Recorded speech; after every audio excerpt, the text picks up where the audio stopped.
আল্লাহ পাক বলেন আমি যাকে ক্ষমতার চেয়ারে বসাবো তার 4টা কাজ হবে। ক্ষমতায় যেই প্রথম নাম্বার এসে নামাজের বিল পাশ করে দেবে। এই দায়িত্ব আমির হামজার। এক কথা বলুন, এ দায়িত্ব সভাপতির কার? যিনি দায়িত্বে আছে মেন জায়গায় তার। আল্লাহ তার নাম ধরে বলেছেন আল্লাযীনা ইম্মাক্কান্নাহুম ফিল আরদ। ক্ষমতার চেয়ারে যেই লোকটা বসবে তার প্রথম দায়িত্ব নামাজের বিল আনা। বাংলাদেশে আজ চুরি, ডাকাতি, ছিনতাই, রাহাজানি, ধর্ষণ বন্ধ করার জন্য একটা বিধানে যথেষ্ট, নামাজ। এটা কায়েম করে দেন, এমনি বন্ধ হয়ে যাবে এগুলো, আমি গ্যারান্টি দিচ্ছি। কোরআনের দিকে তাকিয়ে ইন্নাস সালাতা তানহা আনিল ফাহশাই ওয়াল মুনকার, অবশ্যই নামাজ নামাজিকে অশ্লীল ফাহিশা কাজ থেকে বিরত রাখবে। শুধু রাখবে বলেননি আল্লাহ, ইন্না দিয়েছেন রাখবে। আল্লাহর গ্যারান্টি মিথ্যা? আমরা তো মিথ্যা বাসছি, কারণ আমরা তো নামাজ পড়ি না। এই জন্য ছিনতাই বন্ধ হয় না, এই জন্য চুরি ডাকাতি বন্ধ হয় না, ধর্ষণ বন্ধ হয় না। এগুলো বন্ধ করার জন্য নামাজ দরকার আছে না নেই? যতদিন রাষ্ট্রীয়ভাবে নামাজ কায়েম না হয়, মুসলিম হিসাবে আমার নিজের ফরজ দায়িত্ব মনে করে আজরাইল যতদিন না আসে ফরজ নামাজ আমরা ছেড়ে দেব না। এই পারবেন এটা? কিয়ামতে যত প্রশ্ন করা হবে সর্বপ্রথম কিন্তু এই প্রশ্ন আগে, আউয়ালু মা ইউহাসাবু বিহিল আবদু ইয়াউমাল কিয়ামাতিস সালাহ। কিয়ামতের সর্বপ্রথম প্রশ্ন হবে বান্দা নামাজ পড়তে কিনা বল। যারা নামাজ পড়েন না কি জবাব দেবেন আপনি? অথচ আয়াত নাযিল হওয়ার পর, এই হাদিস বলার পর সাহাবায়ে কেরামের ভেতরে আমল করার এত স্পৃহা দেখা দিয়েছে। হযরতে আব্দুল্লাহ আনসারী রাদিয়াল্লাহু তাআলা আনহুর জীবনীতে পেয়েছি, উনি মসজিদে যেতেন সবার পেছনে, আসতেন সবার আগে। হযরত ওমর একবার নালিশ দিলেন, ইয়া রাসূলুল্লাহ, এই লোকটা আসে সবার পেছনে চলে যায়, আপনার সালাম ফেরানো হতে হতে মনে হয় মুনাফিক। নবীজি বললেন আন্দাজে ধারণা করা যাবে না, চলো দেখি। বাড়িতে গেলেন, সালাম দেওয়ার পরে 3 বারের পরে তিনি বের হয়ে আসলেন। ডাক দিয়ে বলে, আব্দুল্লাহ, তুমি জানো আমি নবী যদি কারো উপরে নারাজ হয়ে যায়, মহান আল্লাহ তার উপরে নারাজ হয়ে যায়। তোমার বাড়ির সামনে এসে আমি 3বার ডাক দিলাম, এত দেরি করলে কেন আসতে? হযরতে আব্দুল্লাহ বলে, ইয়া রাসূলুল্লাহ, আপনার মুখে আমি শুনেছি কিয়ামতে নাকি সর্বপ্রথম আল্লাহ নামাজের হিসাব নেবেন। আমার স্বামী স্ত্রীর মাত্র একটাই পোশাক আছে নামাজ পড়ার মতো, সতর ঢেকে নামাজ পড়ার মতো একটাই পোশাক আছে, বাকি যা আছে ওগুলো দিয়ে নামাজ আদায় করা যায় না। এই জন্য এই যে ঝুপড়ির মতো গর্ত মতো দেখেন, অল্প কিছু কাপড় পরি আমার স্ত্রীকে ওখানে রেখে চলে যায়, জলদি করে জামাতে নামাজ ধরি, কারণ জামাতে নামাজ পড়লে 27 বার নামাজ পড়ার সওয়াব পাওয়া যায়। তাড়াতাড়ি নামাজ শেষ করে আমার চিন্তা আসে আমি আপনার বয়ান শুনি, কথা শুনি, কিন্তু যখনই মনে হয় যে না আমি একা না, আমার স্ত্রীকেও জাহান্নাম থেকে বাঁচানো লাগবে, তাড়াতাড়ি করে নামাজ শেষ করে সালাম ফিরিয়ে আমি দে দৌড়। বাড়িতে এসে ওই গর্তের ভেতরে ছোট পোশাক পরে আমি বসে থাকি, স্ত্রী আমার নামাজে দাঁড়ায়। আমি কোরআনের আয়াত জানি, ও আনফুসাকুম ওয়া আহলিকুম নার। ওহে যারা ঈমানের দাবি করো, নিজেকে জাহান্নাম থেকে যেমন বাঁচাবে তোমার আহল পরিবারদেরকেও বাঁচাও। এখানে একটা কথা আছে, শুধু নিজে বাঁচা জাহান্নাম থেকে ফরজ, নিজে বাঁচা বলেন না কেন? আর স্ত্রী পরিবার সন্তানাদি যারা আছে তাদের বাঁচানো ফরজ, তাদের বাঁচানোর চেষ্টা যেটা করবেন ওই চেষ্টাটা ফরজ। তারা যদি না বাঁচতে চায় তাহলে আপনার আর দায়িত্ব নেই, কিন্তু চেষ্টা করা এটা ফরজ আপনার জন্য। জান্নাত পাবেন কিনা সে গ্যারান্টি তো এখনো হাতে আসেনি। হযরত ওমরের হাতে এসেছিল, আবু বকরের হাতে এসেছিল, রিদওয়ানুল্লাহি তাআলা আলাইহিম আজমাইন। আমাদের হাতে এসেছে? বলেন বলেন। অথচ এই ছোট্ট একটা আমল যদি আমরা করি, দস্তরখানায় পড়ে যাওয়া ভাত বা তরকারি যাই বলেন, এই খাবারটা তুলে খেয়ে ফেলতে পারেন। জান্নাতে যাওয়ার যে মহিলা, যে সমস্ত হুর আছে তাদের সাথে বিবাহের যে দেনমোহর, এইটার দ্বারা আদায় হয়ে যাবে। তা বিশ্বাস করা যায় যে আমাদের আল্লাহ জান্নাত দেবে যদি এই আমল আমরা করি। দ্বিতীয় নম্বরে, যদি কেউ মসজিদে কোনো ময়লা আবর্জনা টোকরা পড়ে থাকে, নিজ দায়িত্বে যদি তুলে ফেলে দেয়, তার জন্য ঐশ্য সংবাদ আছে। এই দুইটা কাজ আমাদের জীবদ্দশায় আল্লাহ যেন দান করেন। মায়েরা শব্দের আর একটা অর্থ হচ্ছে এ পৃথিবীর বিস্তীর্ণ খাবারের ভান্ডার। তামাম দুনিয়াটা আল্লাহ মায়েদা হিসাবে সাজিয়ে রেখেছেন। এই যে ফসলের দিকে তাকান, বিভিন্ন রকমের ফসল, তামাম দুনিয়া ভর্তি করা, মনে হচ্ছে একটা খাবারের প্লেট। তাহলে মায়েদা মানে দস্তরখানা, খাবারের প্লেট। এ সূরার নামকরণ শেষ হয়ে গেল। 120টা আয়াত আছে, কয়েকটা ভাগে সূরাটা ভাগ করা হয়েছে। আমরা যেখান থেকে আলোচনা করছি, আলোচনার বিষয় হচ্ছে বন্ধু। কি বললাম? শব্দটা ছোট্ট, কিন্তু এর যে এত প্রভাব মানব জীবনে। আল্লাহ বন্ধু এই শব্দ দিয়ে একটা আয়াত নিজে ঘোষণা দিচ্ছেন, তাও শব্দের প্রথম হচ্ছে ইন্নামা। এখানে যারা আরবি গ্রামার বোঝে জিজ্ঞাসা করেন, ইন্নামা শব্দ কোনো শব্দের বাক্যের আগে যদি আসে, অর্থ দাঁড়ায় বাংলায় যে একমাত্র, কেবলমাত্র। এইটাই আল্লাহ বোঝাতে চাচ্ছেন, এজন্য ইন্নামা এ শব্দ দিয়ে আয়াত শুরু করে। নবীজি নূরের তৈরি না মাটির তৈরি, এই নিয়ে বাংলাদেশে ঠেলাঠেলি আছে না নেই? আল্লাহ পাক জবাব দিয়েছেন, কুল ইন্নামা আনা বাশারুম মিসলুকুম ইউহা ইলাইয়া। হে নবী, আপনি বলেন আমি কেবলমাত্র, শুধুমাত্র তোমাদের মতোই মানুষ। তাহলে আয়াত দ্বারা ইন্নামা দিয়ে আল্লাহ কেবলমাত্র, শুধুমাত্র এইটা বোঝাতে চেয়েছেন। এই আয়াত যেটা পড়লাম এ পর্যন্ত বুঝেছেন কিনা? নবীজির মর্যাদা দিতে গিয়ে অনেকে আল্লাহর উপরে তুলে ফেলছে, অনেকে সাহাবীর মর্যাদা দিতে গিয়ে নবীর উপরে তুলে ফেলছে। না, প্রত্যেকের ধাপ আছে আলাদা আলাদা। আপনি সাহাবীকে নবীর সমান করতে পারেন না, বুঝতেছেন?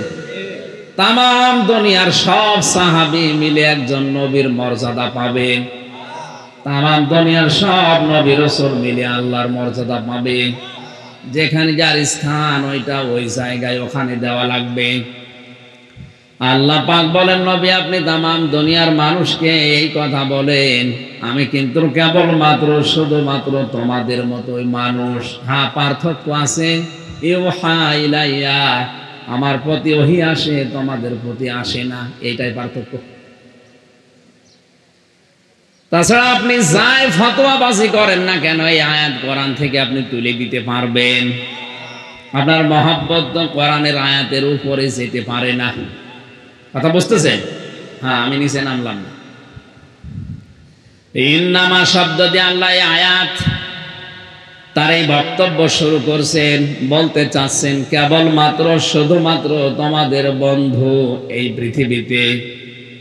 তিনটা নাম এখানে এসেছে।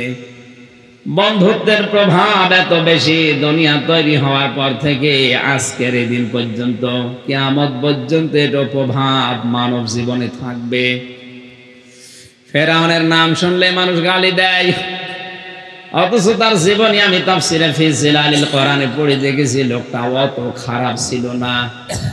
ওকে খারাপ বানানোর পেছনে সবচাইতে বড় ভূমিকা পালন করেছে ওর বন্ধু হামান টাক। কে? শুধু হামান বললেন কেন? টাক না, টাক যারা তারা আবার মন খারাপ করেন না। এই লোকটা খালি ফসলাতো। সেই ছোটবেলা থেকে ওর পেছনে লেগে থাকতে থাকতে ওর মা বাবার অবাধ্য বানিয়েছে এই বন্ধু। কথা ছেড়ে গেছেন, শেষ পর্যন্ত বাড়ি থেকে বের করার পেছনে এই বন্ধু দায়ী। বিভিন্ন মানুষের ফসল আদি নষ্ট করা, কলা চুরি করা, বেল চুরি করা, যে মানুষের গাছের ফল বেড়ে খাওয়া, চুরি করা, এ অভ্যাস এই বন্ধুর কাছ থেকে এই লোক শিখেছিল। মানুষের বিভিন্ন বিচার আদি দিতে ওর মা বাবার কাছে। একটা সন্তান, নাম তার আসওয়াদ, ওর নাম ফেরাউন না। ওই দেশে যারা দেশের রাষ্ট্রপতি হয় তাদের নামই হয়ে যায় ফেরাউন। আমাদের দেশে যিনি রাষ্ট্রপতি আছে তার নাম কি? রাষ্ট্রপতি নাম কি? শাহাবুদ্দিন। অথচ যে পদে আছে পদের নাম কি? ওই দেশে মিশরে যে দায়িত্বে থাকে তার নামই হয়ে যায় ফিরাউন। ওর আসল নাম ছিল আসওয়াদ। বিভিন্ন নাম আমি পেয়েছি তাফসিরে। মা বাবা বিচার করতে করতে যখন অতিষ্ঠ হয়ে গেছে তখন তাকে তেজ্য পুত্র করেছে। এই যে পৃথিবীতে সন্তানকে তেজ্য পুত্র করার সিস্টেম ফেরাউন থেকে শুরু।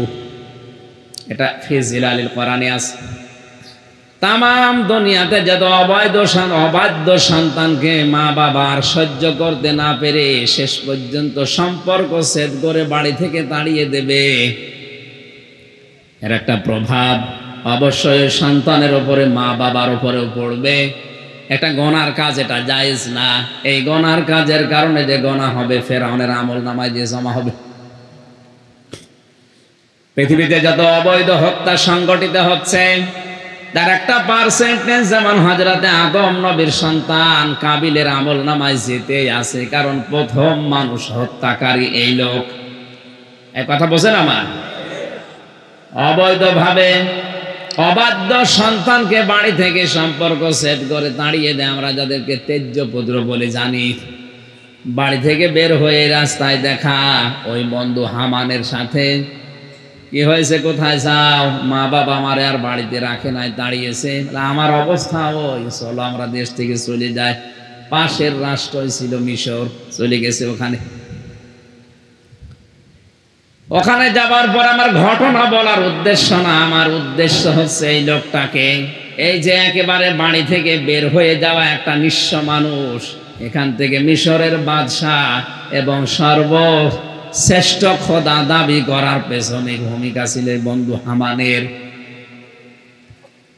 যতটুকু উপরে ওঠে পেছনের দরজা দিয়ে শুধু হাওয়া দেয় না, আরো উপরে ওঠা লাগবে, আরো উপরে ওঠা লাগবে। বলেন তো একটা নিঃস্ব মানুষ আল্লাহ কোথায় পৌঁছিয়েছে? মিশরের মতো জায়গায় রাষ্ট্রপতি বানিয়েছে। আর ওর বন্ধুকে বানিয়েছিল স্বরাষ্ট্রমন্ত্রী। বারবার খোঁচাতে থাকে, না তোমার আরো উপরে ওঠা লাগবে। ও বলে আর কত উপরে উঠবো, আর জায়গা নেই। আর একটা জায়গা আছে, তুমি বলো আনা রব্বুকুমুল আ'লা, আমি তোমাদের বড় রব। মানুষকে খারাপ করার পেছনে যতগুলো ভূমিকা দুনিয়াতে আছে সর্বশ্রেষ্ঠ ভূমিকা বন্ধু পালন করে। কথা বলেন না কেন? শনি মানুষের মেয়ে নিয়ে চলে যায়, ও একা একা জীবন, ওর সাহস পাওয়ার কথা না। অধিকাংশ পেছনে দেখবেন খোঁজ নিয়ে বন্ধুরা দায়ী। বন্ধুরা সাহস দেয়, অসুবিধা নেই, শুধু নিয়ে আয়, আমরা বাকিটা করছি। মানুষ একবারে বিড়ি সিগারেট খাওয়া শেখে না, ডাল বাবা গাঁজা এগুলো একবারে শেখে না। শেখার জন্য যে লোকটা ভূমিকা পালন করে তার নাম আরো জোরে। এজন্য যার তার সাথে সম্পর্ক করা যাবে না। আলমার ও মা মান আহাব্বা, দুনিয়ায় যাকে বন্ধু বানাবেন, মহব্বত করবেন, নবীজি বলেন কিয়ামতে আল্লাহ পাক তোকে তার সাথেই তুলবে। বিষয়টা যেহেতু গুরুত্বপূর্ণ, আল্লাহ জানে ইন্নামা একালিপ টান দিয়ে জানিয়েছেন অবশ্যই, কেবলমাত্র শুধুমাত্র আলিয়াকুমুল্লাহু ওয়া রাসূলুহু, তোমাদের একমাত্র বন্ধু হব প্রথমে আমি আল্লাহ। আল্লাহ নিজে বলছেন আমি তোমাদের বন্ধু। এখন আল্লাহর সাথে কেউ যদি বন্ধুত্ব করতে চায় অবশ্যই কিছু না কিছু দেনা পাওনা আছে, কিছু শর্ত মানা লাগবে। কথা বুঝতেছেন? হযরত ইদ্রিস নবীর কাছে আজরাইল একবার এসে বলেছিল আমি আপনার সাথে বন্ধুত্ব করতে চাই। উনি বলে না, আমি বন্ধুত্ব করি না যার তার সাথে, কারণ ওই প্রভাব আমার ভেতরে পড়বে। তবে তুমি যখন ফেরেশতা এসেছো আমি রাজি আছি, আমার 3টা শর্ত পূরণ করা লাগবে। ফেরেশতা এসেছে সরাসরি, তারপরেও তিনি রাজি না একবারে বন্ধুত্ব করার জন্য। আর আমাদের এক প্যাকেট বিড়ি দিলে আমরা রাজি হয়ে যায়। খুব হিসাব করে সামনের জীবনে চলবেন। যার তার সাথে বন্ধুত্ব করা যাবে না, কিয়ামতে আবার না জানি তার সাথে ওঠা লাগে কিনা। আপনি এখনই নিজের বিবেককে বলেন তো, যার সাথে আপনার ভালোবাসা বন্ধুত্ব, কিয়ামতে যদি ওই লোকটার সাথে আপনাকে আল্লাহ ডাকে, ওর যা চরিত্র আপনি তো জানেন, এই কথা বলেন না কেন? আপনার কি মনে হয় যা ওর সাথে কিয়ামতে ডাকলে আল্লাহ আপনাকে মাফ করবে? বলছেন না, তার মানে তো ধরা খাবে। আপনি এখনো থামেন। মুহাম্মদ রাসূলুল্লাহ জানিয়েছেন, দুনিয়াতে আমি যদি আল্লাহ বাদে কাউকে বন্ধু হিসাবে গ্রহণ করতাম, তে আবু বকরকে বন্ধু হিসাবে গ্রহণ করতাম। যেহেতু আল্লাহ বাদে আমার আর কারো দরকার নেই, জানি আমি কাউকে বন্ধু মানি না, আমার একমাত্র বন্ধু আল্লাহ। বন্ধুত্বের সম্পর্ক তার এমন জায়গায় পৌঁছিয়েছে, হেরা গুহার শুধু নাম শুনে গেলাম সারা জীবন, তার বাস্তবতা কি?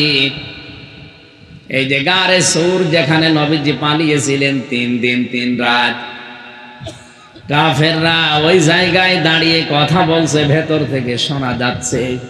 হযরতে আবু বকর পর্যন্ত বলেছিলেন, ইয়া রাসূলুল্লাহ, আমরা মনে হয় ধরা পড়ে গেলাম। আল্লাহর নবীর ঈমান যদি আবু বকরের মতো হতো, নবীজিও কিন্তু হতাশ হয়ে পড়তেন। এত বড় কঠিন মুহূর্তে পা দেখা যাচ্ছে কাফেরদের, একটু নিচু হলেই ধরে ফেলবে। এই কঠিন মুহূর্তেও বিশ্ব নবী বলেছিলেন, লা তাহজান ইন্নাল্লাহা মা'ানা। কোনো ভয় নেই, কোনো চিন্তা নেই, অবশ্যই আল্লাহ পাক আমাদের সাথে আছে। এখানে মা শব্দ দ্বারা সঙ্গে, সাথে, বন্ধুত্ব এরকম কিছু বোঝায়। কোরআনে কারীমের সূরা যুখরুফের এটা সম্ভবত 36 নম্বর আয়াতে আছে, ওয়া মা ইয়াশু আন যিকিরির রহমানি নুকাইয়িদ লাহু শাইতানান ফাহুয়া লাহু করিন। এ দুনিয়ায় কেউ যদি কোরআনের আইন বাদ দিয়ে, আল্লাহর নিয়ম নীতি বাদ দিয়ে দুনিয়ার জীবন চালাতে চায়, আল্লাহ নিজে দায়িত্ব নিয়ে তার সাথে একজন শয়তানকে বন্ধু হিসাবে জুড়ে দেয়। তাহলে মা'a মানের সঙ্গে, মা'a মানের সাথে বন্ধুত্বের বিষয় বোঝাতে মা শব্দটা আসে। আরবি গ্রামার অনুযায়ী মা শব্দটা প্রায় 7টা অর্থে ব্যবহার হয়। এর একটা অন্যতম কায়দা, যদি কারো সাথে সম্পর্ক বৃদ্ধি করার জন্য কিছু বোঝাতে চান, তাহলে মা ব্যবহার করা হয়। এটা বালাগাত মান থেকে পাবেন। আল্লাহর নবী এত বড় কঠিন মুহূর্তেও যার সাথে তার বন্ধুত্ব ছিল, তিনি ওই সময় বলেছিলেন, না আমরা দুইজন না, আমাদের সাথে আর একজন বন্ধু আছে, তিনি আমাদের আল্লাহ। এজন্য মা'ানা বলার আগেই তিনি ইন্না দিয়েছেন, লা তাহজান ইন্নাল্লাহা মা'ানা। জোরে বলেন আল্লাহু আকবার। নবীদের ঈমানই এরকম, ওনারা আল্লাহর সাথে এত বন্ধুত্ব গাঢ় করতে পেরেছিলেন, এত বড় কঠিন মুহূর্তে দুনিয়ার মানুষ যাদের ঈমান শেষ হয়ে যায়, ওই জায়গা থেকে নবীদের ঈমান শুরু হয়। তাহলে নবীরা আর দুনিয়ার মানুষ সমান করেন আপনি কোন নিয়তে বলেন তো? মুসা নবীর সাহাবী যারা ছিল, সাথী যারা ছিল, লোহিত সাগর পার হওয়ার সময় আমরা কোরআন দেখতে পাই, 3 দিক থেকে ফেরাউনের সৈন্য যখন আসছিল, হযরতে মুসা নবীর সাথী সঙ্গী যারা সাহাবী সবাই বলেছে, আমরা ধরা পড়ে গেলাম, ইন্না লামুদরাকুন। শুধুমাত্র ধরা পড়লাম তা বলে নাই, ইন্না দিয়েছেন, লাম দিয়েছেন। ও মুসা, সামনে সাগর, পেছনে 3 দল, অবস্থা যা দেখতে পাচ্ছি আর বাঁচার কায়দা নেই, অবশ্যই আমরা ধরা পড়ে গেছি। হযরতে মুসা এমন কঠিন মুহূর্তেও ঘাবড়িয়ে যাননি, কারণ তার বন্ধু একজন আছে। এক কথা বলছেন। হযরতে মুসা আলাইহিস সালাম ওই কঠিন মুহূর্তেও তিনি যেহেতু আল্লাহর সাথে বন্ধুত্ব করেছেন, কালিমুল্লাহ কথা বলতেন আল্লাহর সাথে, ডাক দিয়ে বলে, আমার সাহাবীরা, আমার সঙ্গে সাথীরা, ক্বালা কাল্লা ইন্না মাইয়া রাব্বি সায়াহদিন। কোরআনের এক একটি শব্দ আমার মনে হয় তামাম দুনিয়ার চাইতে ভারী। আলেম যারা আছে বুঝবেন, আপনি তাকান তো, হযরতে মুসা নবী এই কঠিন মুহূর্তেও তিনি সরাসরি বলতেন না, ভয় পেও না, আল্লাহ আছে, বলেন নাই। তিনি গ্যারান্টি দিলেন প্রথমে, ক্বালা কাল্লা, কখনোই না, ইন্না মাইয়া রাব্বি, এই যে মা বলছিলাম না, অবশ্যই আমার রব আমাদের সাথে আছেন। শুধু সাথে আছেন তা না, সায়াহদিন, অতি শীঘ্রই তিনি আমাদের পথ দেখাবেন। তিনি যদি ইয়াহদিন বলতেন তাও তো অর্থ হয়ে যেত। সিন লাগালেন কেন? সিন, সাউফা, কদ, লাম, এরকম 13টা শব্দ আছে আরবি গ্রামারে। কোন সেন্টেন্সের আগে যদি একটা আসে অর্থ হয় অতি তাড়াতাড়ি। সিন দিলে খুব বেশি তাড়াতাড়ি, সাউফা দিলে আর একটু তাড়াতাড়ি। হযরতে মুসা সিন দিয়ে জানিয়েছেন, আমি এমন এক বন্ধুর সাথে মহব্বত করেছি, ভালোবাসি এমন এক বন্ধুকে, অবশ্যই তিনি আমার সাথে আছেন এবং আমার রাস্তা তিনি অতি শীঘ্রই তৈরি করে দেবেন। তাফসীরে হাক্কানি মুফাসসির লিখেছেন, সিন শব্দ যদি উনি মাঝখানে না বলতেন, সায়াহদিন, আমার আল্লাহর সাহায্য আসতে হয়তো দেরি হতো। আল্লাহ মুসা নবীর ঈমানকে, তার এই বন্ধুর ঈমানকে এত বেশি পছন্দ করেছিলেন, এই সিন দেওয়ার কারণে সঙ্গে সঙ্গে জিবরাইলকে বলছে ওনার কানে, বলো, ওয়াওহাইনা ইলা মুসা আন ইদরিব বিআসাকাল বাহর, হে নবী মুসা, আপনার বন্ধু আমাকে পাঠিয়েছে, আপনার হাতে যে 8 লাঠি আছে, এই লাঠিটা দিয়ে শুধু সামনে দরিয়ায় আঘাত করেন, বাকি যা করার আল্লাহ নিজে করবে। ফানফালাকা ফাকানা কুল্লু ফিরকিন কাত্তাউদিল আসিম ওয়া আসলাফনা সাম্মাল আখারিন। আমি আয়াত পড়ার জন্য এখান থেকে শিক্ষা বের করতে চেয়েছি, এই বন্ধু যার যত বেশি বড় হবে তার বিশ্বাস যত বাড়বে। আমার আল্লাহর নবী জানতে চেয়েছিলেন, এই দুনিয়ায় আমি কাউকে বন্ধু হিসাবে নিতে চাইনি, যদি নিতে চাইতাম আবু বকরকে নিতাম, যে তোমার আসল বন্ধু আল্লাহ, এই জন্য আমার আর কারো দরকার নেই। বাংলার মুসলমানেরা, যার তার সাথে মহব্বত করা, ভালোবাসা, মিল করে চলা, যার তার সাথে বন্ধুত্ব করা, এটা আহাম্মকের কাজ। আজকে থেকেই বাকি জীবন বন্ধুত্বের যে বিষয়টা, কারো সাথে সম্পর্ক করতে হলে খুব হিসাব নিকাশ করে করবেন, কারণ কার প্রভাব দিন দিন আপনার ভেতরে পড়ার সম্ভাবনা বেশি। আপনি যদি বিড়ি ঘর, সিগারেট ঘর এর সাথে মেলামেশা করেন, কিছুদিন পরে দেখবেন আপনিও লাঠি টানতেছেন। এই কথা বলেন না কেন? বাবা খর, ডাল খরের সাথে মিল করেন, কিছুদিন পরে বলবেন না আমি খাই না, আপনি খাবেন না মানে খায় বাধ্য করবে। বিশ্ববিদ্যালয়ের বিভিন্ন ক্যাম্পাসে আমি যখন ছিলাম, লালন শাহ হলে দেখেছি, 3 জন যদি হলে থাকে, এক রুমের ভেতরে 3 জন আছে, 2 জন এ লাঠি খায়, লাঠি পর্যন্ত অনেকে বাবা খায়, ডাল খায়। একজন যদি বলে না আমি ওর ভেতরে নেই, ওই খাতে থাকতে থাকতে বাধ্য করে একদিন বলে, আর কি মাথা নিচু করে মন খারাপ করে বসে আছো, এই যে টান দাও, এক টানে সব চিন্তা দূর হয়ে যাবে। প্রথম এক টান দেয়, আস্তে আস্তে করে দেখা যাচ্ছে ও বিড়ি সিগারেট খোর হয়ে যায়। কথা বলেন ঠিক কিনা? এতক্ষণ পর্যন্ত আলোচনার সামারাইজ করে এইটাই বের করতে পেরেছি, যার তার সাথে আমরা আজকে থেকে আর বন্ধুত্ব। এই কথা বলেন, এটা শুধু দুনিয়ার বিষয় হলে আমি বলতাম না, এটা আখিরাতের সাথে সম্পর্কিত। যার সাথে মহব্বত, ভালোবাসা, বন্ধুত্ব হবে, কিয়ামতে কিন্তু তার সাথে আপনি উঠবেন।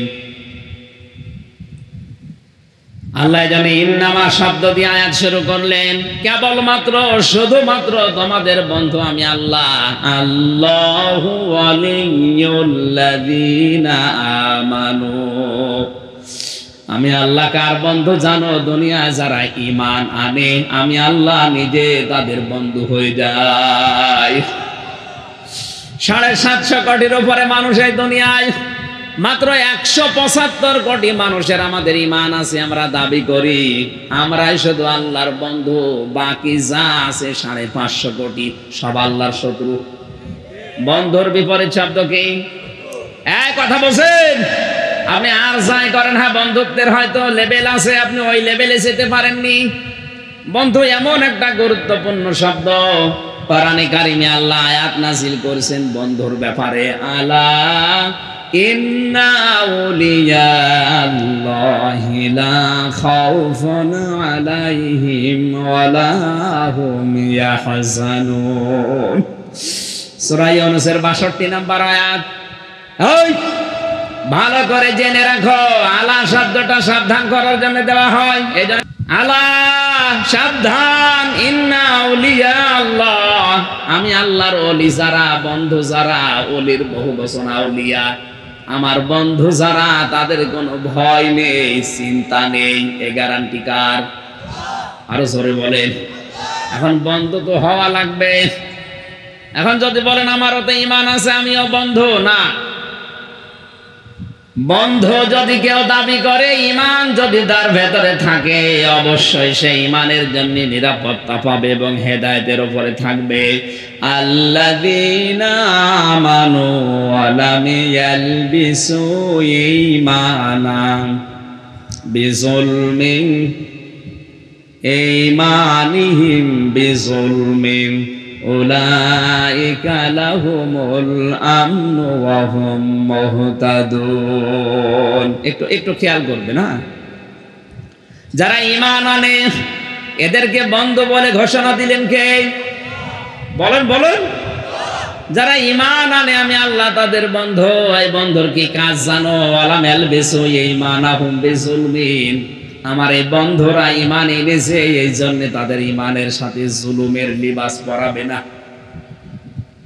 এখানে জুলুম মানে শিরিক, জুলুম মানে মানুষের তৈরি করা আইন। ঈমান আনার পরেও যারা শিরিকের সাথে নিজের ঈমানকে মিলিয়েছে, ঈমান আনার পরেও যারা মানুষের তৈরি করা আইন কানুন প্রতিষ্ঠার জন্য দল করে, আন্দোলন করে, আল্লাহ বলেন এদের নিরাপত্তা আমি আল্লাহর কাছে নেই, এরা আমার বন্ধু না। এ কথার লোড কত টের পাচ্ছেন আপনি? বিজুলমিন শব্দের দ্বারা ব্যাখ্যায় আমি পেয়েছি তাফসীরে ইবনে কাসিরে, কোন মানুষ যদি বলে আমার ঈমান আছে, আমি ঈমানদার, অবশ্যই ওই মানুষ তার ঈমানের সাথে জুলুমের লিবাস পরিধান করাবে না। জুলুম মানে সবচাইতে বড় জুলুম দুনিয়ায় শিরিক করা। বড় জুলুম কি? আরো জোরে বলেন বলেন। শিরিক কাকে বলে? না না, আল্লাহ যেটা পারে ওইটা অন্য কেউ পারে, এই বিশ্বাস করার নাম। এই জবান খোলেন। আল্লাহ যেটা পারে ওইটা অন্য কেউ পারে, বিশ্বাস করার নাম।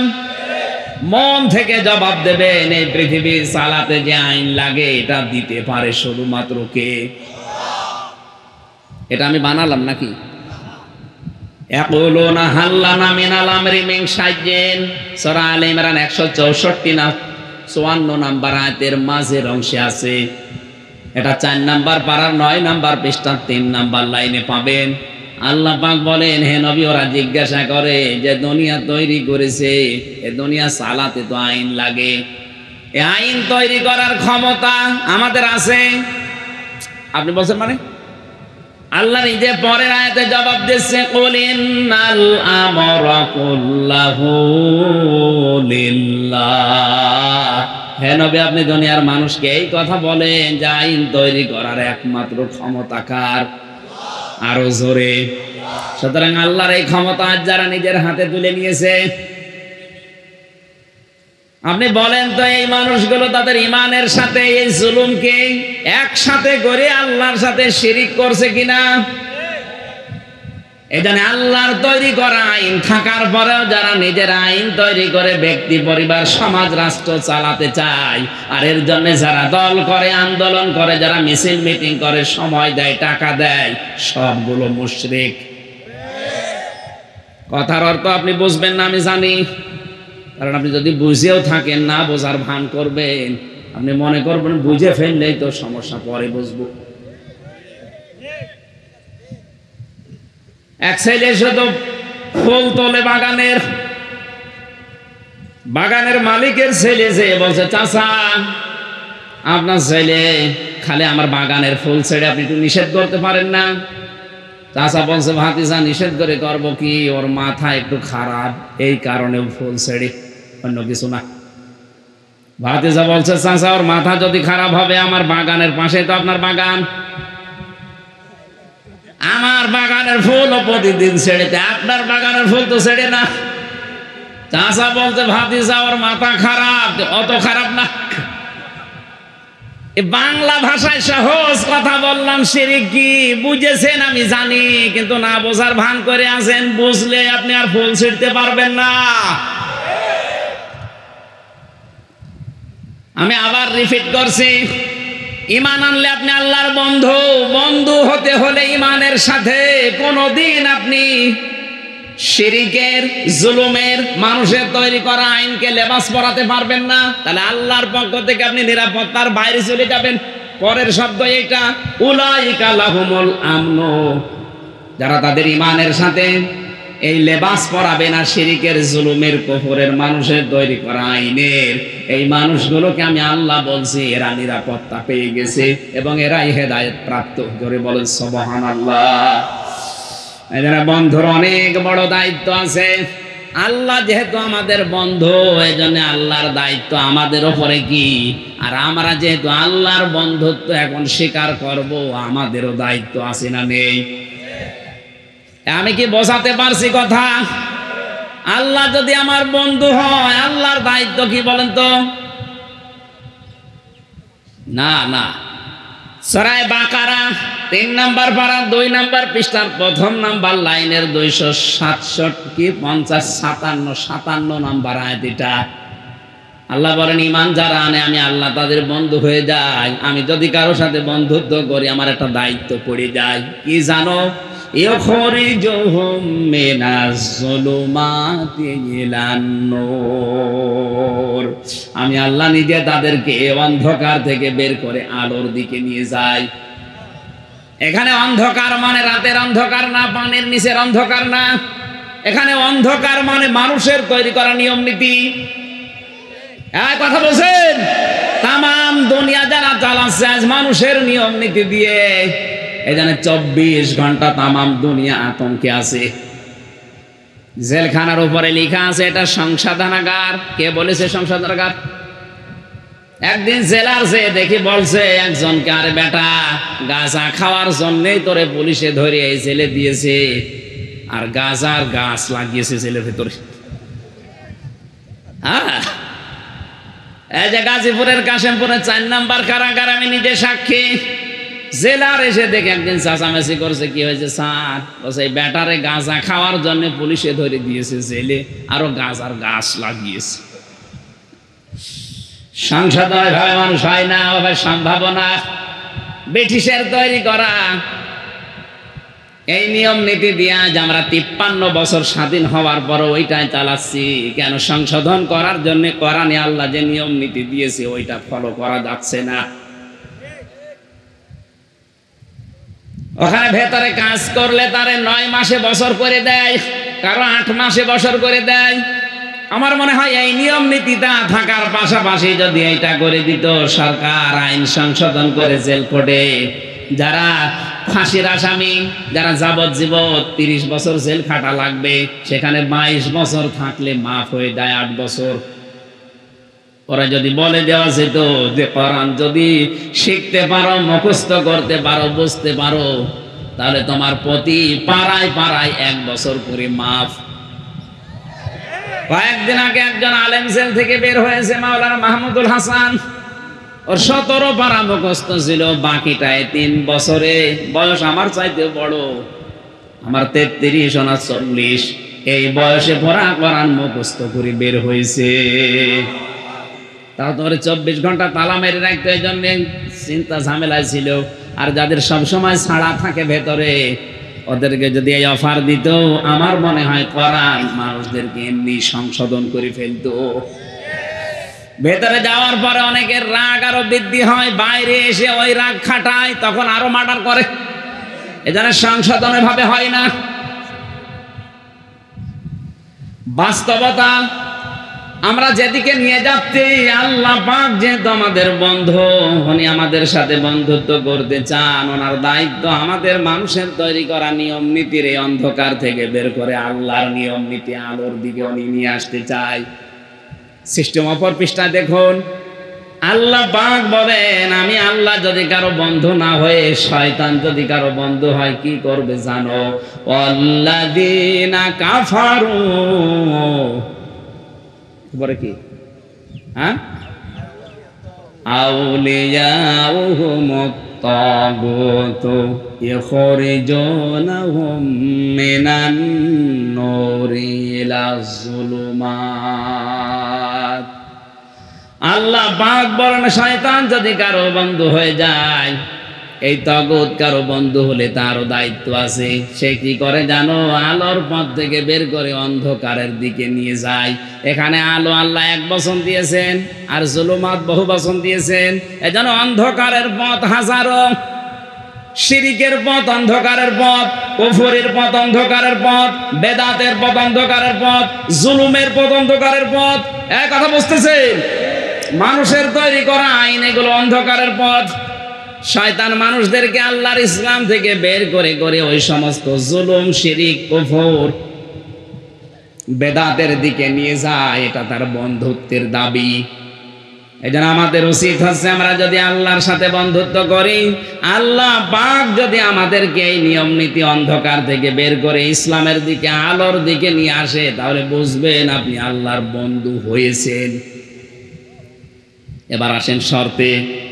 কোন মানুষ যদি আল্লাহর বন্ধুত্বের দাবি করে, তাকে 4টা শর্ত দুনিয়ায় পূরণ করা লাগবে। কয়টা? আরো জোরে। 1 নম্বরে, আল্লাহ যে চিঠি পাঠিয়েছেন বন্ধুত্ব করার জন্য, চিঠি তারে পড়া লাগবে। রমজান কোরআন নাজিলের মাস, এই চিঠি পাওয়ার মাস। আজকে থেকে সিদ্ধান্ত নিয়ে বাড়ি যাবেন, যতদিন আমি এই চিঠি শুদ্ধ করে না পড়তে পারবো, ততদিন আমার কোনো দম নেই। এক কথা বুঝতেছেন? রমজান মাস এসেছে, চলে যাবে। আজকে 6 রোজা চলছে। দেখতে দেখতে আর 24টা দিন পার হয়ে গেলে বছরে মাস আবার 1 বছর পরে ঘুরে আসতেও পারে, আপনার কাছে নাও আসতে পারে। কিন্তু আপনি যদি এখন সিদ্ধান্ত নিয়ে যান যে আমি আল্লাহর সাথে বন্ধুত্ব করতে চাই, আর আল্লাহ তার বন্ধুত্বের প্রথম শর্ত দিয়েছে যে তার এই চিঠি শুদ্ধ করে পড়া লাগবে, আমি যেভাবেই হোক এটা শুদ্ধ করে পড়বই, এই নিয়ে তো যদি লেগে পড়েন, আলিফ বা তা সা পড়েন, আপনি অসুবিধা নেই। এই অবস্থায় পড়তে পড়তে যদি মারা যান, আপনি তালেবে ইলম হয়ে মরবেন, আপনার কোনো হিসাব নেই। তালেবে ইলম শুধু 8 বছর 10 বছরের বাচ্চাদেরই বলা হয় না, এ মুরব্বিও তালেবে ইলম হতে পারে। কোরআন শেখার জন্য যে যখন থেকে আরম্ভ করবে, ওইটাই তালেবে ইলম। ওইটা কি? এলেম তলবকারী ছাত্র। সুতরাং ওই অবস্থায় যদি তালবে এলেম কেউ মারা যায়, তার পেছনের অপরাধ কিন্তু ওই মুহূর্তে আল্লাহ মাফ করে দেয়। এই সুযোগটা আমরা কাজে লাগাতে পারি কিনা? শুধু আল্লাহর এই চিঠি বন্ধুত্বের শর্ত পূরণে পড়লে হবে না, এটাকে বুঝতে হবে। বাংলাদেশ সহ আজ বিশ্বের দিকে তাকান। আজকে আমি একটা আলোচনায় ছিলাম ঢাকা কাঁটাবনে, মানে গুরুত্বপূর্ণ 2টা পয়েন্ট আমার মনে পড়ছে। আজ ইহুদিরা মাত্র 60 লাখের মতো ফিলিস্তিনে, ইসরায়েলে, অথচ তামাম দুনিয়ার 750 কোটি মানুষ শাসন করছে। 60 লাখ মানুষ। মানুষ তো তারা বেশি না, কিন্তু 2টা কাজ তাদের বেশি। 1 নম্বরে তাদের পড়াশোনা, 2 নম্বরে তাদের ত্যাগ শ্রম। ওদের লেখাপড়ার সিস্টেম সব জায়গায়, এবং ওদের ত্যাগ, ওদের শ্রমটা এত বেশি। এই 2টা জিনিস ওদের সাথে আছে, এই জন্য তামাম দুনিয়া আজ তাদের হাতের নিচে। আমাদের মুসলমান আমরা কম না, পৃথিবীর এখন আমরা 2য় সারিতে আছি। তামাম দুনিয়ায় সবচাইতে বেশি মানুষ বাস করে খ্রিস্টান ধর্মে, এরপরে আছি আমরা। অথচ তামাম দুনিয়ায় আমরা 2য় থাকার পরও শুধু মায়ের খাচ্ছি। কথা বলেন ঠিক কিনা? আমাদের মায়ের খাওয়ার পেছনে কারণ 1 নম্বরে আমাদের পড়াশোনা নেই। কি নেই? বলেন বলেন। কোরআনের প্রথম শব্দ নামাজ পড়ো, রোজা রাখো, হজ করো, যাকাত দাও না। আগে প্রথম শব্দ আল্লাহ বলেছেন ইকরা, পড়ো। আজ আমাদের পড়াশোনা নেই, জন্য এই দেশে অনেকে অনেক ভাবে আমাদেরকে বোকা বানিয়ে ধোঁকা দিয়ে ব্যবসা করে খাচ্ছে। আপনি যদি পড়াশোনা করে বুঝতে পারতেন, আমার মনে হয় আপনাকে দিয়ে কেউ পিটিয়েও শিরিক করাতে পারতো না। আজ হাজারো মাজারে যে শিরিকগুলো হচ্ছে অধিকাংশ গুলোই না জানার কারণে। এই জন্য এটা আগে শুধু পড়লে হবে না, এটা বুঝতে হবে আমাদের। এই রমজানে শুরু থেকে শেষ পর্যন্ত একটা বোঝার সিস্টেম চালু করেন যে আমি বুঝতে চাই। প্রতিদিন এক পারা করে মাতৃভাষায় অর্থগুলো শেষ করেন। 30 দিনে শেষ হয়ে গেলে দেখবেন আপনাকে দিয়ে আর কেউ শিরিক করাতে পারবে না। আমি গ্যারান্টি দিচ্ছি, আপনি করেন না কেন? আপনি নিজেই যখন বুঝে ফেলবেন না আমার ভাষা মনে পড়ছে, আয়াত তো এ সম্পর্কে আছে, এটা তো শিরিক, আল্লাহ বাদে অন্য কারো নামে জিকির করা শিরিক, আমি এই শিরিকে নেই, তাহলে এ দেশের 48,000 দরবারের 48,000ই প্রায় বন্ধ হয়ে যাওয়ার কথা। কারণ অধিকাংশ দরবারে দেখেন আল্লাহর নামের পাশাপাশি জিকির হয় অন্য কারো নামে, এমনকি অনেকে আল্লাহর নামকে খণ্ডিত করে ডাকে। আর এটা দোষ কোরআন বলছে জায়েজ নেই। আলিল্লাহিল আসমাউল হুসনা ফাদউহু বিহা ওয়া যারুল্লাযিনা ইলহিদুনা ফি আসমাই। আল্লাহর বহু সুন্দর নাম আছে, ডাকো তাকে, কিন্তু সাবধান আল্লাহর নাম খণ্ডিত করে, এলহাদ করে, উল্টা পাল্টা করে, কাটছাঁট করে ডাকবা না। সুতরাং যারা ইয়ালি বাবা, শালি বাবা, দয়াল বাবা, পাগলা বাবা, আগলা বাবা করে ডাকছে, ওর তো একেবারেই মাইনাস। আর যারা আল্লাহর নামকে খণ্ডিত করে ডাকছে হো হো, এটাও মাইনাস। এক কথা বলে না কেন? যারা আল্লাহর কালেমাকে ভাগ করে ইল্লাল্লাহ ইল্লাল্লাহ বলে ডাকছে, তারাও মাইনাস হয়ে যাবে। কারণ এলহাদ শব্দের শাব্দিক অর্থ হচ্ছে উলট পালট করা। কে আপনাকে পারমিশন দিয়েছে আল্লাহর এই কালেমাকে ভাগ করার? বলেন। কোরআনে আল্লাহ তাই দিয়েছেন লা ইলাহা ইল্লাল্লাহ, শুধু লা ইলাহা এতটুকু আল্লাহ কোরআনে বলতে পারতেন না? আপনার বানানো যুক্তি, খোড়া যুক্তি আমরা মানি না। আপনি দেখাবেন রসুলের 63 বছরের জীবনে এরকম ছিল কিনা? এক কথা বলেন না কেন? একটা হাদিস আপনি, একটা আয়াত আপনি কোরআন থেকে নিয়ে আসতে পারবেন যে পড়া জীবনে নবীজি এরকম জিকির কোনোদিন করেছে? নবীজি যেটা করে নাই, কোন কারণে আপনি এটা বানিয়ে মানুষের ভেতরে ইবাদত বলে চালাচ্ছেন? বলেন। বানানো দলিল যদি আপনি বানান যে ওমা ইয়াগফিরুয যুনুবা ইল্লাল্লাহ, এই যে কোরআনে আছে ইল্লাল্লাহ, এই জন্য আমি বলছি আরে বেটা এটা ইস্তেফহাম, এটা প্রশ্নবোধক চিহ্ন, ইন্টারোগেটিভ সেন্টেন্স। এটা আল্লাহ পাক বলতে চাচ্ছেন সূরা আলে ইমরানের আয়াতে যে ওমা ইয়াগফিরুয যুনুবা ইল্লাল্লাহ, আমি আল্লাহ বাদে গুনাহ মাফ করার কেউ আছে কি? আরে ভাই, এটা প্রশ্ন করছে আল্লাহ, কেউ কি আছে আমি আল্লাহ বাদে গুনাহ মাফ করার? আর ও বলছে না, এই যে ইল্লাল্লাহ পাওয়া গেছে, এই জন্য আমরা বলছি ওয়াল্লা ইয়ালামু মান ফিস সামাওয়াতি ওয়াল আরদিল গায়বা ইল্লাল্লাহ। এটা সূরা কাসাসের ভেতরে আছে, নামলের ভেতরে আছে, 20 নাম্বার পারার 1ম নাম্বার পৃষ্ঠা 13 নাম্বার লাইনে আছে। আল্লাহ পাক বলেন নবী আপনি বলেন আসমান জমিনে আমি আল্লাহ বাদে কেউ গায়েব জানে কি? এটা ওই ইন্টারোগেটিভ সেন্টেন্স। এই শব্দ জুড়ে নিয়ে কেউ যদি বলেন এই তো পাওয়া গেছে, এই এখন থেকে শুরু করো। আপনি এই জন্য বলছেন পুরা কোরআনটা একবার পড়েন, আপনাকে কেউ ধোঁকা দিয়ে বোকা বানিয়ে ইবাদত করাতে পারবে না। আপনি নিজেই বুঝে ফেলবেন না এত বানানো। কারণ আল্লাহর নামের সাথে কোনো এলহাদ চলবে না, কাটছাট। এই কথা বুঝতেছেন? আপনি শুধু সুবহান সুবহান বলতে পারেন না, বলা লাগবে সুবহানাল্লাহ। শুধু আলহামদ আলহামদ বলতে পারবেন না, যদি জিকির করতে চান বলা লাগবে আলহামদুলিল্লাহ। শুধু আকবার আকবার হবে না, আল্লাহু আকবার বলা লাগবে। এই কথা বুঝতেছেন? শুধু লা ইলাহা হবে না, বলা লাগবে লা ইলাহা ইল্লাল্লাহ। এই জন্য বলছিলাম আল্লাহর এই চিঠি শুধু পড়লে এখন থেকে হবে না, একবার বোঝার চেষ্টা চালান। রমজানে আপনি আল্লাহর বন্ধু হতে পারবেন। 3 নাম্বার, এটা বুঝলে হবে না, এটা নিজে যতটুকু বুঝবেন প্র্যাকটিক্যাল লাইফে ততটুকু মিলাবেন। আজ বাংলাদেশে কোরআন কম মানুষ পড়ছে না। আমরা অনেকে একটা জরিপ পেয়েছিলাম জানুয়ারি মাসে, 100 জনের 95 জন কোরআন শরীফ শুদ্ধ করে পড়তে পারে নাই বাংলাদেশে। হ্যাঁ, এটা ঠিক আছে, কিন্তু পড়ে অনেকেই, শুদ্ধ হোক আর অশুদ্ধ হোক পড়ে অনেকেই।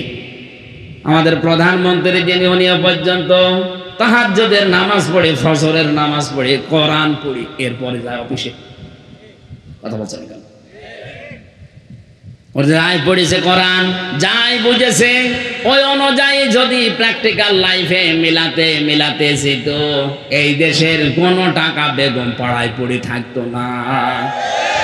যেই হোক ওখান থেকে টাকা নিয়ে আয়, নাই তো তোরে আমি দেশে থাকতে দেব না, এই ঘোষণা যদি দিয়ে দিত যত টাকা বেগম পাড়ায় পড়ে আছে টাকা নিয়ে আসবে, নাই তোরে সহ বেগম পাড়ায় পাঠিয়ে দেব। টাকাগুলো আসলে এই দেশের হাজার হাজার মানুষের কর্মসংস্থান তৈরি হতো। কথা বলছেন না? এটা আমাদের প্র্যাকটিক্যাল লাইফে আজ সেট নেই, এই জন্য আমরা হতাশায় আছি। 4 নাম্বারটা একটু ঝামেলা, এই জন্য এটা আমি বাদ দিয়ে দিলাম। না বলেন বলে আমি মায়ের খাই না, আমি ওর ভেতরে নেই। 4 নাম্বারটা কঠিন, এই যে হুজুরের কাছে শুনে নেবেন পরে। আপনি আবার 3 বছর পাঠাবেন আমারে, আমি আর এখন যেতে যাচ্ছি না ভাই। 4 নাম্বারটা আমি বলতে পারবো না, 3 নাম্বার পর্যন্ত বললাম, এই তো ভালো। আপনি এখন থেকে শুদ্ধ করে পড়ার চেষ্টা চালান, বসেন আর নিজে যতটুকু বুঝতেছেন মানেন। 4 নাম্বারটা চোখ বুঝে বলেই ফেলি, যা হয় হোক। আল্লাহর নবী বলেন, আল্লাহকে যদি বন্ধু হিসাবে পেতে চাও, তুমি যতটুকু জানো ওটা যেন অন্য কেউ মানে, এই পরিবেশ তৈরি করে দাও। এটা যে যেখানে আছে তার দায়িত্ব থাকবে ওই রকম। আপনি শুধু নিজে মানবেন হবে না, আপনি যেন মানুষ মানতে পারে সেই পরিবেশ করে দেবেন। বাংলার 18 কোটি মানুষ মানতে পারে এই পরিবেশ একজন তৈরি করে দিতে পারে, তিনি আমাদের। কথা বলেন না কেন? এই জন্য আল্লাহ ওনার নামে একটা আলাদা আয়াত দিয়েছেন। এখন যদি বলেন হাসিনা নামে কোন আয়াত বলেন? আছে কি? আমি কি বানানে বলছি, বানিয়ে বলছি?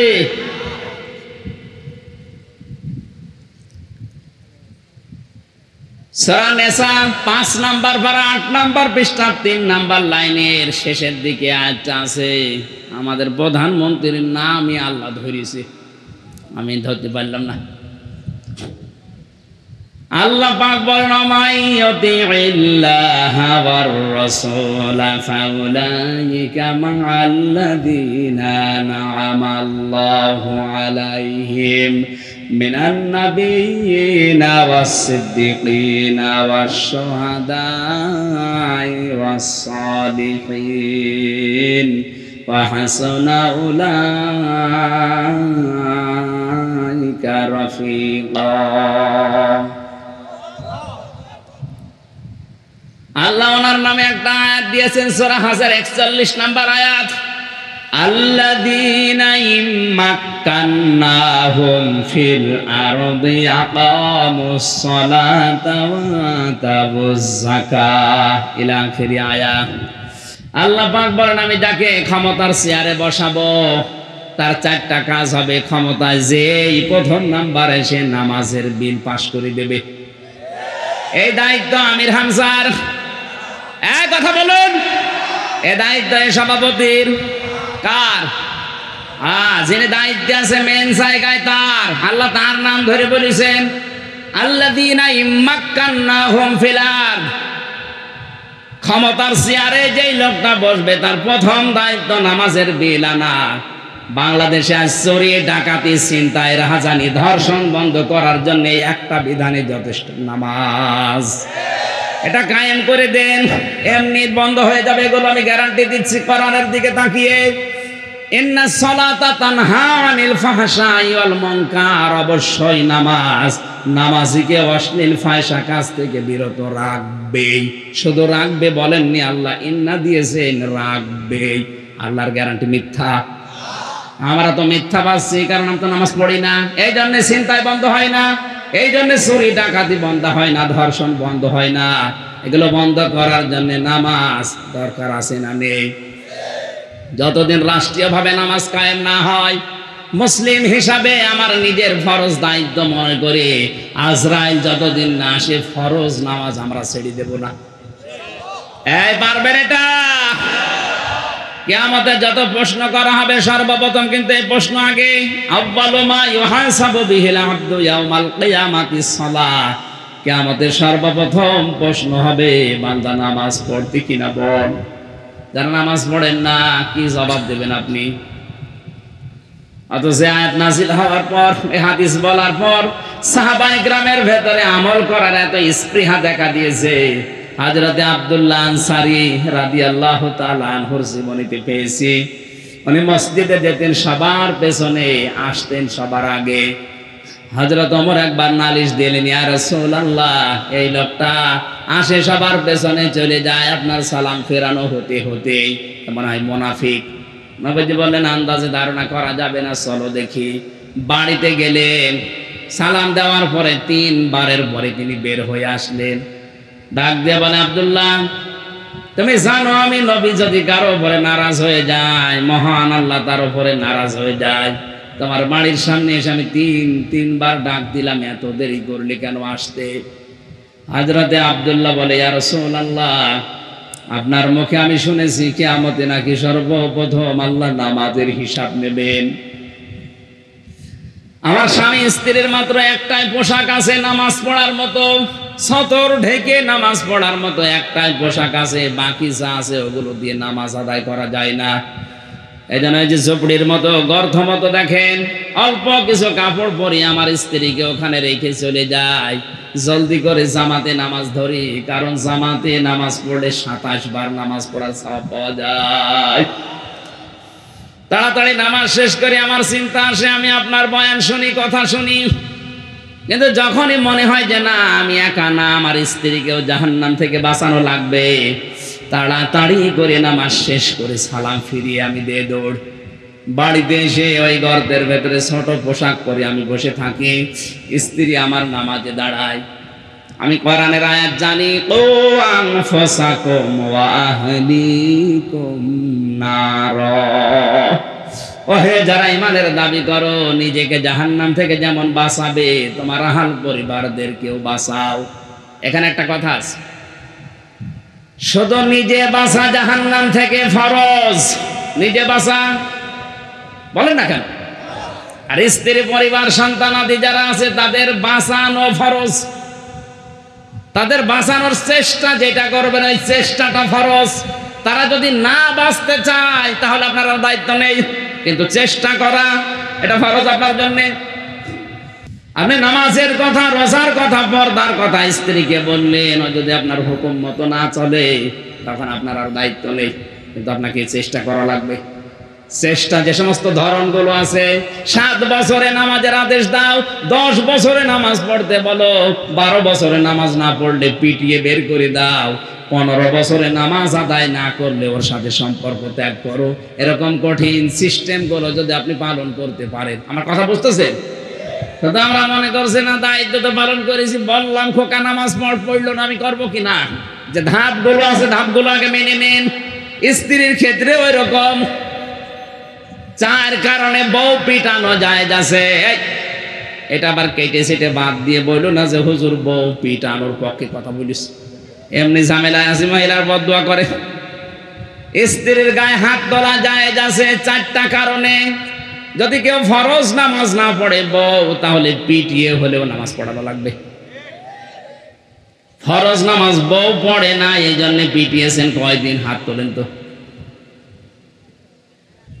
একজন তারপর একটা ইমানদার আছে, ওইটা কে গো? এটা দাঁড়ান তো দেখি, আপনার বউ আছে এখানে? ঠিক আছে, না না আসলেও তো বোঝে না। আমি কয় কারণে স্ত্রীর গায়ে হাত তোলা জায়েজ বললাম, বলেন বলেন। 1 নম্বরে ফরজ নামাজ পড়তে যদি না চাই মারবেন, ফরজ রোজা যদি রাখতে না চাই মারবেন, ফরজ পর্দা যেটা আছে এটা যদি করতে না চাই মারবেন, আর স্বামীর জায়েজ হুকুম যেটা ফরজ মেনে নেওয়া ওইটা যদি মানতে না চায়। মহিলারা বন্ধ করে দিয়েছে, একটু তাড়াতাড়ি করেন নাকি শেষ করে দেব? এখানে মাদ্রাসা কোথায়? হ্যাঁ, তো এখানে তো কিছুই লেখেননি, আমি তো মনে করছি যুবকদের আয়াত তো শেষ করা দরকার। কি হলো? ঝামেলা দেখছি, ওখানে একজন বসে থাকতে পারে না।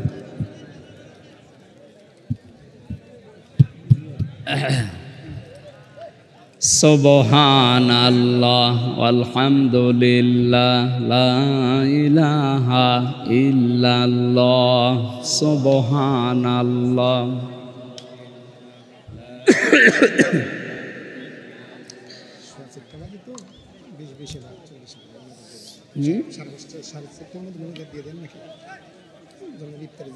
বসো, মোনাজাতের পরে উঠবা। মুরব্বী দাদা না, মুরব্বী মানুষ যা, ওর বউটিকে থাকার আর কোনো দরকার নেই। যুবক মানুষ উঠবেন না, মুরব্বী মানুষ যা। আমার ভাইরা, এই যে 4 কারণের কথা বলছিলাম, এই 4 কারণের ভেতরে যদি আপনি পান, পিটাবেন, মারবেন, কিন্তু 4 জায়গায় মারা জায়েজ নেই। স্ত্রী লোকের মাথায় মারা জায়েজ নেই, মুখে মারা জায়েজ নেই, বুকে মারা জায়েজ নেই, পিঠে মারা জায়েজ নেই। মারা যাবে মাথা থেকে পা পর্যন্ত, লাঠি হবে কোদালের আষাঢ়ি, 1 বিঘত পরিমাণে লাঠি, মেসাকের মতো, তাও নিজের হাত দিয়ে ধরা লাগবে। অনেকে কায়দা করে পিলাস দিয়ে ধরে বড় করে মারে। তার মানে স্ত্রীর গায়ে হাত তোলা ঠিক না, এটা ইতর মানুষের কাজ। সংসার যদি না টিকতে মনে বলে বা না টেকে, আপনি গায়ে হাত তুলবেন না, বাদ দিয়ে দেন। কথা বুঝতেছেন? বউ মারে যারা, ওগুলো ইতর। কি মেয়ে লোক অন্তত এবার খুশি যে আমাদের গায়ে আর হাত তোলার। আমার স্ত্রীকে বাঁচাতে হবে জাহান্নাম থেকে, এই কারণে তাকে নামাজে দাঁড় করিয়েছি। এসে আপনি যখন ডাক দিচ্ছিলেন, আমার স্ত্রীর 1ম রাকাত চলছিল, নামাজের অবস্থায় আমি তাকে ডাকবো কি করে? 2য়বার ডাক দিয়েছেন, 3য়বার ডাক দিয়েছেন। স্ত্রী তাড়াতাড়ি নামাজ শেষ করে ওই গর্তের ভেতরে ছোট পোশাক পরে বসেছে। আমি ওই যে পোশাকটা নিয়ে আপনার সামনে চলে এসেছি। হে নবী, যদি বেয়াদবি হয় আমারে মাফ করে দেন।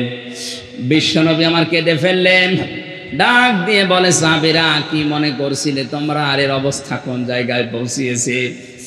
একটাই মাত্র পোশাক ছিল নামাজের মতো স্বামী স্ত্রীর, এরপরও জামাতে ফরজ নামাজ আমার সাহাবী ছেড়ে দেয়নি। নবীজি তাকিয়ে দেখলেন উঠানের ওপর একটা বাচ্চা বাঁধা, চেন দিয়ে, শিকল দিয়ে, দড়ি দিয়ে, রশি দিয়ে বেঁধে রেখেছে, ছোট্ট বাচ্চা। আল্লাহর নবী বললেন, আব্দুল্লাহ আনসারী, তোমার কথা শুনে আমি খুশি হয়েছি, কিন্তু এ কি করেছো? এতটুকু বাচ্চা বেঁধে রেখেছো, তুমি এত নিষ্ঠুর কেন? সাহাবী বলে, হে রাসূল, আমার স্ত্রী তো ছোট পোশাক পরে বাইরে আসতে পারে না, ওই পোশাকটা নিয়ে আমি কর্মজীবনে যাই খাদ্যের সন্ধানে, খাবারের জন্যে। আমার ছোট্ট সন্তান, এ বাড়ির ভেতরে যে একটা বাঁকা খেজুর গাছ, ওই যে বাঁকা খেজুর ওখান থেকে পড়ে, ওটা ইহুদির বাগান থেকে বাঁকা হয়ে এসেছে। পাকা পাকা খেজুর ওখান থেকে পড়ে। আমার সন্তান না বলে হয়তো খেয়ে ফেলতে পারো, তো ছোট মানুষ বোঝে না। আমি মুসলমান দাবি করি, আপনার মুখে শুনেছি, লা ইয়াদখুলুল জান্নাতা জাসাদুন গুযিয়া বিল হারাম। ওই শরীর জান্নাতে যাবে না যেটা হারাম দালালিতে পালিত হয়। আমার সন্তান হারাম জিনিস খেয়ে শরীর বানাবে, ও তো জাহান্নামে যাবে। ওকেও বাঁচানো আমার দায়িত্ব, এই জন্য কষ্ট হলেও যতক্ষণ বাইরে থাকি ওরে শিকল দিয়ে বেঁধে রাখি। আমার মনে হয় এরকম মানুষ মুসলমান এখন আমাদের দেশে ভরি ভরি। কোথায় আছে আল্লাহর বিধান আমাদের সামনে? এজন্য আমাদের এখান থেকে শিক্ষা নেওয়া লাগবে। কোন মানুষ যদি আল্লাহর বিধানকে গুরুত্ব না দেয়, আল্লাহ নিজে তার দায়িত্ব ছেড়ে দেয়। আপনি আল্লাহর বন্ধু দাবি করছেন, অথচ আল্লাহর বিধানগুলো মানুষ যেন মানতে পারে সেই ব্যবস্থা করে দিতে পারেন না। আল্লাহর কসম, আপনি 14 বার হজ করে আসলেও আল্লাহর বন্ধু হতে পারেননি। 2 নম্বরে আমাদের বন্ধু হবে, আল্লাহ বলছেন রসুল কে? রসুলকে বন্ধু পাওয়ার আবার 4টা শর্ত আছে। সূরা বাকারা আছে 129 নম্বর আয়াত, 151 নম্বর আয়াত, সূরা আলে ইমরান 164 নম্বর আয়াত, সূরা জমায় 2 নাম্বার আয়াত পড়া। কোরআনে আল্লাহ চার জায়গায় আয়াতটা দিয়েছেন যে রসুলকে কেউ যদি বন্ধু হিসাবে পেতে চায় এই 4 দফা কর্মসূচি দুনিয়ায় পালন করা লাগবে। 1 নাম্বার ইয়াতলু আলাইহিম আয়াতিহি, রসুলের 1 নাম্বার কাজ ছিল তিনি আয়াত তেলাওয়াত করে মানুষকে শোনাতেন। আয়াত মানে শুধু কোরআনের আয়াত না, আয়াত মানে নিদর্শন, আয়াত মানে বলেন ইতিহাস, এটা আয়াত। ইতিহাস কার আয়াত? আল্লাহ পাক বলেন ওয়াল আসরি, ইতিহাসের কসম। আমরা অনেকেই মনে করি আসর মানে শুধু আসরের নামাজের কসম না, ইতিহাসেরও কসম। কারণ ইতিহাস গোপন সাক্ষী, নীরব সাক্ষী হয়ে আছে। অনেক জালেমের ইতিহাস হয়তো জুলুমের সময় লেখা হয়নি, কিন্তু জালেম বিদায় নেওয়ার পরে জুলুমের ইতিহাস লেখা হয়েছে। মাজলুমের পক্ষে কথা বলার মানুষ ওই সময় হয়তো ছিল না, কিন্তু মাজলুম বিদায় হয়ে যাওয়ার পরে মাজলুমের পক্ষে অনেকেই কলম ধরেছে। হযরতে হোসাইনের দিকে তাকান, তার জীবনী ইতিহাস হয়ে আছে না? এক কথা বলেন না কেন? কিন্তু মাজলুমের এই ইতিহাস কারবালা, এটা কি ওই সময় কোন লেখক লিখতে পেরেছিল? পারে নাই। লিখতে পারা দূরের কথা, হোসাইনের নাম বললেই তারা সবাই করে ফেলতো ইয়াজিদ। অথচ ইতিহাস কিন্তু আছে। আজ ইতিহাস কারবালা আমরা পড়লেই দেখি ইয়াজিদকে ঘৃণিত আনন্দিত করে ফেলেছে, আর হোসাইন মাজলুম ছিল, তাকে আমার আল্লাহ বিজিত আনন্দিত করে দিয়েছে। ইয়াজিদটা এখন গালি হয়ে গেছে, কেউ ইয়াজিদ আর নাম রাখে? বলেন এখানে একটা মানুষের নাম ইয়াজিদ আছে? নেই। ইয়াজিদটা এখন গালি। কেউ যদি বলে ভাই আপনার ছেলে হয়েছে ইয়াজিদ রাখেন, 5000 টাকা দেবো, বলে ওই ইয়াজিদ নাম, অথচ একটা সুন্দর নাম ইয়াজিদ। ওই দেশের কেন্দ্রীয় মসজিদেরও খতিব ছিল, অথচ নামটা আল্লাহ ঘৃণিত করে দিয়েছে জালেম হওয়ার কারণে। এটা আসে ইতিহাসে। কোথায়? কোরআনে আছে? হ্যাঁ, নেই, ইতিহাসে আছে। কোথায় আছে? এজন্য ইতিহাস স্মরণ করিয়ে দেওয়ার সিস্টেম এটা, নবীদের সিস্টেম, রাসূলদের সিস্টেম। আজ যারা নবীওয়ালা কাজ করছেন, কই আপনাকে তো আমি ইতিহাসের শিক্ষা নিয়ে দাওয়াত দিতে দেখি না। ইতিহাসের শিক্ষা নিয়ে দাওয়াত দিলেই তো সমস্যা হয়ে যাচ্ছে। আমরা তো ইতিহাসগুলো স্মরণ করিয়ে দেখায় যে জালেম হলে কিন্তু এই অবস্থা হয়। জালেম ছিল আবু জেহেলের বাড়ি এখন ইন্টারন্যাশনাল পায়খানা বানিয়ে দিয়েছে আল্লাহ। আপনার নাম যতই সুন্দর হোক, যদি জুলুম করে যান, হয়তো ইতিহাস এখন কেউ লিখছে না, লিখবে একদিন। সেদিন আপনার বাড়িকে আল্লাহ ইন্টারন্যাশনাল পায়খানা বানিয়ে দিতে পারে। ইয়াজিদের নাম যদি না রাখে, আপনার নাম রাখবে না কেউ। ওটা নামকে আল্লাহ ঘৃণিত বানিয়ে দেবে, গালি বানিয়ে দেবে। ইতিহাস থেকে শিক্ষা নেওয়া দরকার আমাদের। আমি এখন বিস্তারিত বলতে পারছি না, সময়গুলো সংক্ষেপ করে আমি সামারাইজ করে ফেলছি। এই আয়াতগুলো 4টা আয়াত বললাম, আপনি বাড়িতে যে একটু বাংলাটা দেখে নিন তাফসির সহ। 3 নম্বরে তোমাদের বন্ধু হবে ইমানদার। বাংলাদেশে ইমানদার ওইটা যার ভেতরে 3টা গুণ পাওয়া যাবে। আল্লাযীনা ইউকিমুনাস সালাতা, যারা নামাজকে দাঁড় করানোর জন্য চেষ্টা চালায়। ওয়ায়ুতুনা যাকাতা, সম্পদ থাকলে যাকাত দেয়। কিসের? আপনার শরীরটাও তো সম্পদ। এই সম্পদের যাকাত আছে না নেই? বলেন। আল্লাহর নবী বলেন এ পৃথিবীর প্রতিটি জিনিসের যাকাত আছে। শরীরের যাকাত হচ্ছে রোজা রাখা। এই রমজান রোজা রাখার জন্য আল্লাহ দিয়েছে। হাতির মতো শরীর নিয়ে রোজা রাখেন আর বলে হুজুর আমার গ্যাস মানে রোজা রাখলে গ্যাস আরো ভালো হয়। ফামান শাহিদা মিনকুম আশ-শাহরা ফালিয়াসুমহু, দুনিয়ায় কেউ যদি রোজার মাস পায়, আল্লাহ পাক বলেন সে যেন অবশ্যই রোজা রাখে। এ নির্দেশ কার? সুতরাং যারা রোজা রেখেছেন আলহামদুলিল্লাহ, যারা রাখতে পারেন না আজকে থেকে শুরু করবেন। কারণ রমজানের একটা রোজা তামাম দুনিয়া সারা বছর রোজা করলেও পূরণ হবে না।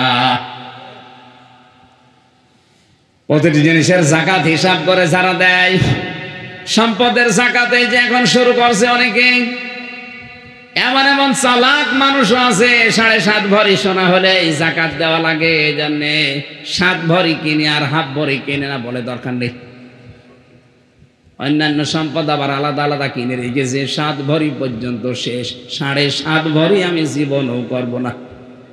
অথচ যাকাতের যে সিস্টেম গুলো আছে, আপনার ব্যবসায়িক মাল, আপনার পরিবারের যে মাল আছে, ব্যাংকে যে টাকা পড়ে আছে, শুধু ব্যবহারিক জিনিসপত্র বাদ দিয়ে 1 বছরে খেয়ে দে যদি 75,000 টাকার উপরে কারো কাছে টাকা থাকে, তার 100 টাকায় 2.5 টাকা যাকাত দেওয়া। কি যারা এই যাকাত দেবে তারা হবে ইমানদারের বন্ধু। আর যাকাত আছে জরিমানা মনে করে অনেকে যাকাতকে।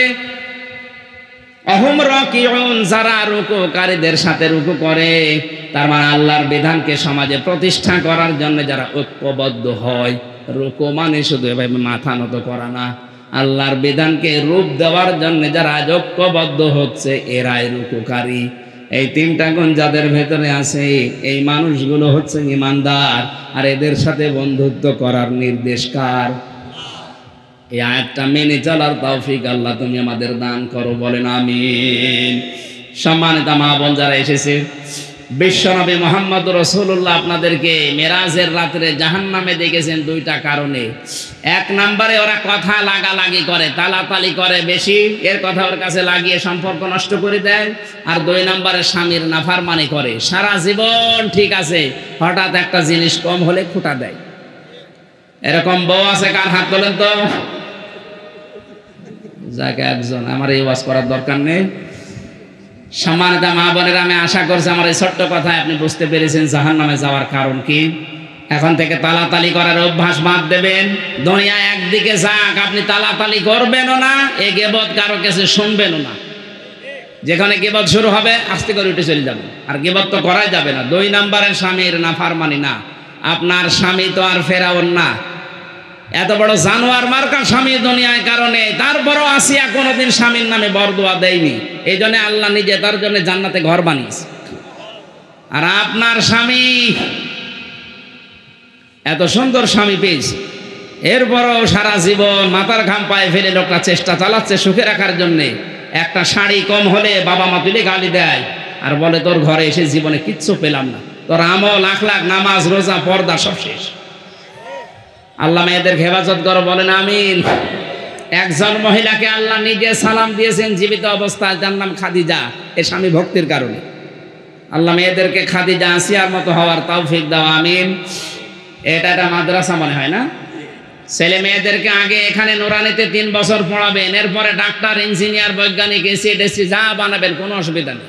আগে এখানে 3 বছর পড়িয়ে নেন, তাহলে ওই ছেলে কোনোদিন নেশাখোর হবে না, বাপ মাকে বৃদ্ধাশ্রমে রেখে আসবে না, আর জীবনে ও দুর্নীতিতে জড়াবে না। আমি গ্যারান্টি দিয়ে গেলাম আপনাকে। আপনি 3 বছর আগে পড়িয়ে নেন, এরপরে যেখানে দেবেন দেন। আল্লাহুম্মা আমিন। রব্বানা যালামনা আনফুসানা ওয়া ইল্লাম তাগফির লানা ওয়া তারহামনা লানাকুনান্না মিনাল খাসিরিন। রব্বুল আলামিন, গাজীপুর কালিয়াকর এই গ্রামের দিকে তুমি তাকাও। হাজার হাজার বান্দা বান্দি দিনের বেলায় রমজানুল মোবারকে আসরের কবলে হাজারো কাজ বাদ দিয়ে কোরআন শোনার জন্য চাতক পাখির মতো এরা বসে আছে। এত আগ্রহ যাদের ভেতরে, আল্লাহ ওমরের মতো হেদায়েত দিয়ে দাও। সওয়াবগুলো তুমি যদি দিয়েই থাকো, আমাদেরকে কোটি গুণে বাড়িয়ে নবীর রওজায় পৌঁছিয়ে দাও। যত মানুষ মাটির নিচে আছে, আল্লাহ এদের ক্ষমা করে দাও। মা বাপ যারা হারিয়েছে, আল্লাহ মা বাপকে মাফ করে দাও। যত গুনাহ করিয়াছি গোপনে, মাফ করে দাও আল্লাহ তুমি নিজ গুণে। রব্বুল আলামিন, যত অপরাধ আমরা করেছি, আমরা স্বীকার করছি। আমি মানুষের সামনে, জনসম্মুখে আমি স্বীকৃতি দিচ্ছি, আল্লাহ আমি গুনাহগার। আমরা সবাই স্বীকার করছি অপরাধের। আল্লাহ আমরা নিজেরাই স্বীকার করছি আমরা অপরাধী। বলেন সবাই মন থেকে যে আল্লাহ আমরা স্বীকার করছি যে আমরা অপরাধী। অপরাধ স্বীকার করে নিলে আমরা দেখেছি ম্যাজিস্ট্রেট যারা 164 নেয়, অপরাধ স্বীকার করে নিলে তারাও মামলার ধারা নরমাল করে দেয়। তুমি আমাদের মালিক, আমরা স্বীকার করছি, স্বীকৃতি দিচ্ছি তোমার কাছে, গোপনে না, একা একা না, জনসম্মুখে আমরা মন খুলে জবান ছেড়ে আমরা স্বীকার করে নিলাম, আল্লাহ আমরা অপরাধী। আমাদের চুরির গোনা আছে, ডাকাতের গোনা আছে, জেনার গোনা আছে, মানুষকে ঠকানোর গোনা আছে, গীবতের গোনা আছে, জুলুমের গোনা আছে, শিরকের গোনা আছে, বেদাতের গোনা আছে। আমরা অপরাধী আল্লাহ, আমরা অপরাধী, আমরা অপরাধী। ওয়া ইয়াগফিরুয যুনুবা ইল্লাল্লাহ, তুমি ছাড়া মাফ করার কেউ নেই। মেহেরবানি করে আজকে আমাদেরকে তুমি রমজানের ওসিলায় ক্ষমা করে দাও। তোমার হাবিব জানিয়েছে, দুনিয়ায় যদি কারো গোনা গায়ে লেখা থাকতো, মানুষ কুকুরের মতো তার ঘৃণা করত। যেভাবে গোপন রেখে দিয়েছে, আল্লাহ কিয়ামতে আমাদেরকে অপমান করো না। কোরআনের তাফসিরে পড়েছি যে ধরনের অপরাধ করে তার কপালে নাকি কিয়ামতে এটা লেখা থাকবে, তার আকৃতি ওই রকম হয়ে যাবে। আল্লাহ তুমি আমাদের কপালে এরকম অপমান লজ্জাজনক লিখে দিও না।